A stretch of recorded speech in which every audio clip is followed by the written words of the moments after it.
The migration is going into hyperdrive. Anthony Rubin, owner of investigative journalist site muckraker.com, told Gatestone this week.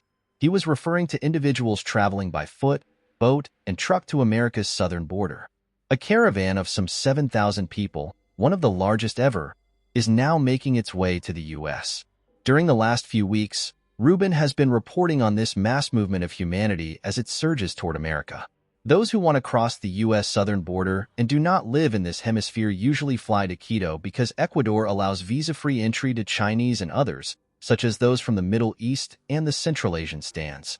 Migrants cross from Ecuador into Colombia and from there take one of 3 routes into the Darien Gap, a strip of jungle about 70 miles long, covering northern Colombia and southern Panama. The Pan American Highway does not run through the gap, which separates Central America from South America. As Rubin reports, the Chinese use the most expensive and the safest of the routes. He just traveled it with the migrants. Chinese migrants usually start in Necoclí, on the east side of the Gulf of Urabá, an inlet at the southern end of the Caribbean Sea. They take a boat to Acandí or Capurganá, on the other side of the Gulf but still in Colombia. From there, they are smuggled by boat into Panama, landing at Quito. Recently, Rubin saw 300 to 400 people at Quito, the majority of them Chinese. From Quito, the Chinese migrants trek west across the Darien jungle to Cainan Membrillo. At Cainan Membrillo, they board a piragua boat to Puerto Limón, where the trekkers hop on open-air trucks, each holding about 60 tightly packed people. The trucks take them to a staging center, the end of the dangerous portion of the trip. From the staging center, they catch a bus to the San Vicente camp along Highway 1. The Biden administration has been funding the camp to facilitate migration to the U.S. Migrants leave San Vicente for quick rides to and through Costa Rica, Nicaragua, Honduras, Guatemala, and Mexico. The migrants cross each country illegally. Some Chinese migrants are almost certainly members of China's People's Liberation Army, PLA.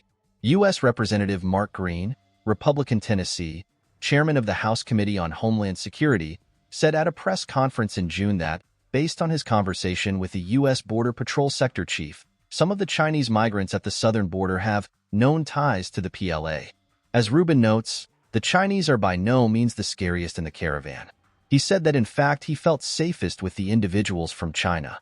The Chinese, after all, are not waging jihad. Who is? The most confrontational of the groups in the caravan are military-aged Syrian males. Rubin also saw South Americans with markings indicating gang affiliations.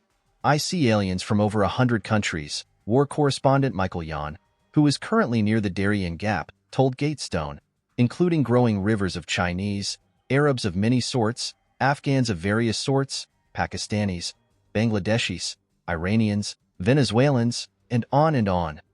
By far, most are military-aged men unencumbered by impulse control or political correctness. There are definitely people of interest coming through. Some appear desperate to leave their homelands. Others, however, look as if they have malign intentions. When asked where they are going, for instance, they clam up.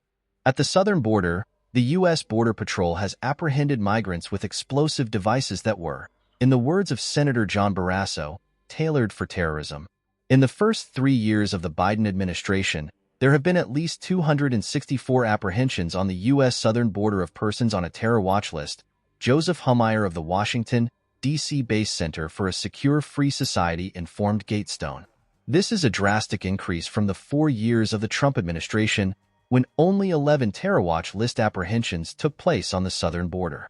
As Hummeyer, who spends time in Latin America, notes, these figures do not include terrorists who are potentially part of the 1.5 million known gotaways at the southern border in the last 3 years.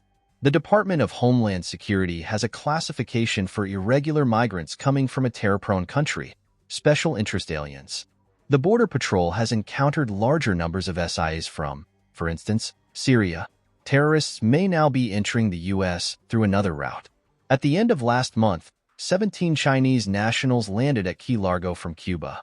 I don't know who they are, why they're here, or what they were doing, U.S. Representative Carlos Jimenez, who represents the Florida Keys, said to London's Daily Mail. He thinks that this was the first time migrants from China had tried to enter the U.S. through the Keys. Jimenez, who sits on the House Committee on Homeland Security, told the British paper that Cuba may be working with the Chinese migrants to smuggle them into U.S. He is undoubtedly right. It is unlikely that individuals from China could organize a boat and head north to Florida without Havana's help. Cuba is not the only party facilitating migration to America. Venezuela's regime has been using migration as a weapon against the United States. Hallmeyer terms it strategic engineered migration. It took only 19 terrorists to carry out 9/11, Hallmeyer points out. America is likely heading toward an era of increased terrorist attacks in the homeland, and Biden is welcoming the attackers onto American soil.